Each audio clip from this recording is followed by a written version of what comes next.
ಆತ್ಮೀಯ ವೀಕ್ಷಕರೇ, ನಿಮಗೆಲ್ಲ ವಂದನೆಗಳು ಮತ್ತು ಅಭಿನಂದನೆಗಳು. ಇಂದು ನಾನು ಶ್ರೀಮನ್ ಮಧ್ವಾಚಾರ್ಯರಿಂದ ರಚಿತವಾಗಿರುವ ದ್ವಾದಶ ಸ್ತೋತ್ರಗಳು ಇದರ ಬಗ್ಗೆ ಪಠಣ ಮತ್ತು ಉಪನ್ಯಾಸವನ್ನು ಮಾಡಲು ಬಯಸಿ ಈ ವಿಡಿಯೋವನ್ನು ಮಾಡ್ತಾ ಇದ್ದೇನೆ. ಇದರ ಮುಖ್ಯ ವಿಷಯ ಏನು ಎಂದರೆ, ಸಾಮಾನ್ಯವಾಗಿ ಭಗವಂತನ ಮೂರ್ತಿಯ ದರ್ಶನವನ್ನು ಮಾಡುವಾಗ ಹೇಗೆ ಭಗವಂತನ ಮೂರ್ತಿಯ ದರ್ಶನವನ್ನು ಮಾಡಬೇಕು ಅಂದರೆ, ಮಹಾವಿಷ್ಣುವಿನ ದರ್ಶನವನ್ನಾಗಲಿ, ಶ್ರೀಕೃಷ್ಣ ಪರಮಾತ್ಮನ ದರ್ಶನವನ್ನಾಗಲಿ, ಅಥವಾ ಯಾವುದೇ ದೇವರ ದರ್ಶನವನ್ನಾಗಲಿ ಅಡಿಯಿಂದ ಮುಡಿಯವರೆಗೆ ಹೇಗೆ ಮಾಡಬೇಕು ಎಂದು ಇದರಲ್ಲಿ ನಾನು ತಿಳಿಸಲಿಕ್ಕೆ ಇಚ್ಛೆಪಡ್ತೇನೆ. ಸಾಮಾನ್ಯವಾಗಿ ಎಷ್ಟೋ ಸಲ ನಾವು ದೇವರ ದರ್ಶನವನ್ನು, ದೇವರ ಮುಖವನ್ನು ನೋಡಿ ನಮಸ್ಕಾರ ಮಾಡಿ ಸಾಷ್ಟಾಂಗ ಪ್ರಣಾಮವನ್ನು ಮಾಡುತ್ತಾ ನಾವು ದೇವರ ದರ್ಶನವನ್ನು ಮಾಡ್ತೇವೆ. ಆದರೆ ಶ್ರೀಮನ್ ಮಧ್ವಾಚಾರ್ಯರು ಈ ದ್ವಾದಶ ಸ್ತೋತ್ರಗಳಲ್ಲಿ ಭಗವಂತನ ದರ್ಶನವನ್ನು ಹೇಗೆ ಮಾಡಬೇಕು ಅಂದರೆ, ಭಗವಂತನ ಮೂರ್ತಿಯನ್ನು ನೋಡುವಾಗ ನಾವು ಹೇಗೆ ನಮ್ಮ ಮನಸ್ಸನ್ನು ತಲ್ಲೀನಗೊಳಿಸಿ ಭಗವಂತನ ಮೂರ್ತಿಯ ದರ್ಶನವನ್ನು ಸಾಕ್ಷಾತ್ ಪರಮಾತ್ಮನ ದರ್ಶನವೇ ಎಂದು ಹೇಗೆ ತಿಳಿದು ಮಾಡಬೇಕು ಎಂದು ಇಲ್ಲಿ ಶ್ರೀಮನ್ ಮಧ್ವಾಚಾರ್ಯರು ವಿವರಿಸ್ತಾರೆ. ಹಾಗೆಯೇ ನೀವು ಹೃದಯ ಕಮಲದಲ್ಲಿ ಭಗವಂತನನ್ನು ನೆಲೆಸಿಕೊಂಡು ಆ ಮಹಾವಿಷ್ಣುವಿನ ದರ್ಶನವನ್ನು ಹೇಗೆ ಮಾಡಬೇಕು ಅಥವಾ ಶ್ರೀಕೃಷ್ಣ ಪರಮಾತ್ಮನ ದರ್ಶನವನ್ನು ಹೇಗೆ ಮಾಡಬೇಕು ಎಂಬುದನ್ನು ಇಲ್ಲಿ ಸ್ಪಷ್ಟವಾಗಿ ನಾವು ತಿಳಿಯಬೇಕು ಎನ್ನುವ ಒಂದು ಉದ್ದೇಶದಿಂದ ನಾನು ಈ ದ್ವಾದಶ ಸ್ತೋತ್ರಗಳ ವಿಡಿಯೋವನ್ನು ಮಾಡ್ತಾ ಇದ್ದೇನೆ. ಮೊದಲನೇದಾಗಿ ಇದರಲ್ಲಿ ಒಟ್ಟು 12 ಸ್ತೋತ್ರಗಳಿವೆ. ದ್ವಾದಶ ಸ್ತೋತ್ರಗಳು ಎಂದರೆ ಒಟ್ಟಾರೆ 12 ಸ್ತೋತ್ರಗಳು. ಇದರಲ್ಲಿ ಮುಖ್ಯವಾಗಿ 12 ಸ್ತೋತ್ರಗಳು ಇವೆ. ಇದನ್ನು ಶ್ರೀಮನ್ ಮಧ್ವಾಚಾರ್ಯರು ರಚಿಸಿದ್ದಾರೆ. ಇವರನ್ನು ನಾವು ಆನಂದ ತೀರ್ಥರು ಎಂದು ಕರೆಯುತ್ತೇವೆ. ಇದು ಶ್ರೀಕೃಷ್ಣನ ಅಥವಾ ಮಹಾವಿಷ್ಣುವಿನ ಸ್ತುತಿಯಾಗಿದೆ. ನಾವು ಇದನ್ನು ದೈಹಿಕವಾಗಿ ಅಂದರೆ ಭಗವಂತನ ಮೂರ್ತಿಯನ್ನು ಮುಂದೆ ಇಟ್ಟುಕೊಂಡು ಪೂಜೆ ಮಾಡುವಾಗಲೂ, ಅಥವಾ ಭಗವಂತನ ಸಗುಣರೂಪಿ ಭಗವಂತನ ದರ್ಶನ ಮಾಡುವಾಗಲೂ, ಅಥವಾ ನಾವು ಮನಸ್ಸಿನ ಹೃದಯ ಕಮಲದಲ್ಲಿ ಭಗವಂತನ ಮೂರ್ತಿಯನ್ನು ನೆಲೆಗೊಳಿಸಿ ಭಗವಂತನನ್ನು ಹೇಗೆ ಧ್ಯಾನ ಮಾಡಬೇಕು, ಹೇಗೆ ಪೂಜೆ ಮಾಡಬೇಕು ಎಂಬುದನ್ನು ಈ ಸ್ತೋತ್ರವು ಸ್ಪಷ್ಟವಾಗಿ ನಮಗೆ ಹೇಳುತ್ತದೆ. ಭಗವಂತನ ಚರಣಾರವಿಂದಗಳಿಂದ ಅಂದರೆ ಪಾದಾರವಿಂದ ಹಿಡಿದು ಭಗವಂತನ ಮುಖದವರೆಗೆ, ಮುಖ ಕಮಲದವರೆಗೆ ನಾವು ಭಗವಂತನ ದರ್ಶನವನ್ನು ಮಾಡಿದರೆ ನಮ್ಮ ಎಲ್ಲ ಪಾಪಗಳು ಪರಿಹಾರವಾಗುತ್ತವೆ ಎಂಬುದನ್ನು ನಾವು ಸ್ಪಷ್ಟವಾಗಿ ತಿಳಿದುಕೊಳ್ಳಬೇಕು. ಹಾಗಾಗಿ ಮೊದಲನೇದಾಗಿ ಈ 12 ಶ್ಲೋಕಗಳನ್ನು ಪಠಣ ಮಾಡಿ ನಂತರ ಅದರ ಬಗ್ಗೆ ನಾನು ವಿವರಣೆಯನ್ನು ಕೊಡುತ್ತೇನೆ.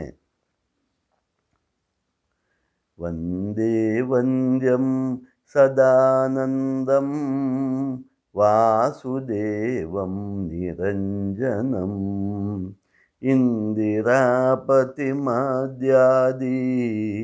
ವರದೇಶಾವರಪ್ರದಂ ನಮಾಮಿ ನಿಖಿಲಾಧೀಶ ಕಿರೀಟಾಗ್ರಿಷ್ಟಪೀಠವತ್ ರಿತ್ತಮಪ್ಶಮನೇಕಾರ್ಭಂ ಶ್ರೀಪತೆ ಪಾದಪಂಕಜಂ ವಂದೇ ವಂದ್ಯಂ ಸದಾನಂದಂ ವಾಸುದೇವಂ ನಿರಂಜನಂ ವಂದೇ ವಂದೇ. ಜಾಂಬೂನದರಾಂಬರಾಧಾರಂ ನಿತಂಬಂ ಚಿಂತ್ಯಮೀಶಿತುಃ स्वर्णमञ्जीरसंवीतम् आरूढं जगदम्बया वन्दे वन्द्यं सदानन्दं वासुदेवं निरञ्जनं वन्दे वन्दे उदरं चिन्त्यम् ईशस्य तनुत्वेऽपि अखिलम्बरं वलित्रयाङ्कितं नित्यम् आरूढं श्रियैकया वन्दे वन्द्यं सदानन्दं वासुदेवं निरञ्जनं वन्दे वन्दे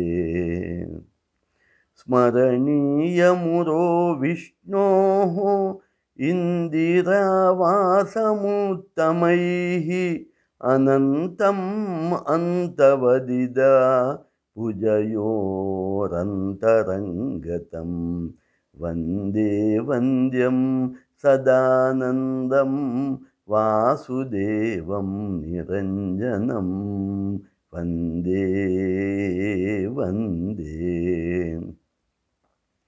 शङ्खचक्रगदा पद्मा धराश्चिन्त्या हरेर्भुजाः पीनवृत्ता जगद्रक्षा केवलोद्योगिनो निशं वन्दे वन्द्यं सदानन्दं वासुदेवं निरञ्जनं वन्दे वन्दे सन्ततं चिन्तयेत् कण्ठं भास्वत्कौस्तुभभासकं वैकुण्ठस्याखिला वेदा उद्गीर्यन्ते निशं यतः वन्दे वन्द्यं सदानन्दं वासुदेवं निरञ्जनं वन्दे वन्दे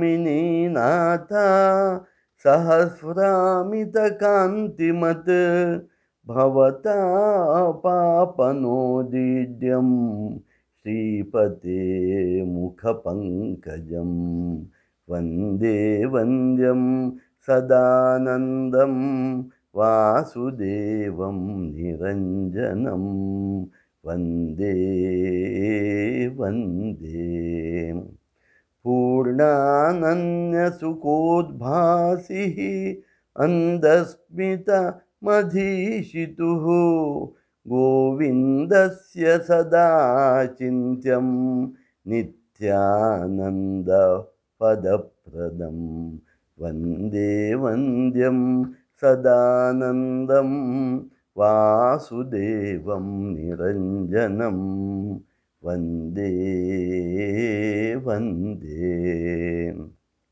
स्मरामि भवसन्तापहानिदामृतसागरं पूर्णानन्दस्य रामस्य सानुरागावलोकनं वन्दे वन्द्यं सदानन्दं वासुदेवं निरञ्जनं वन्दे वन्दे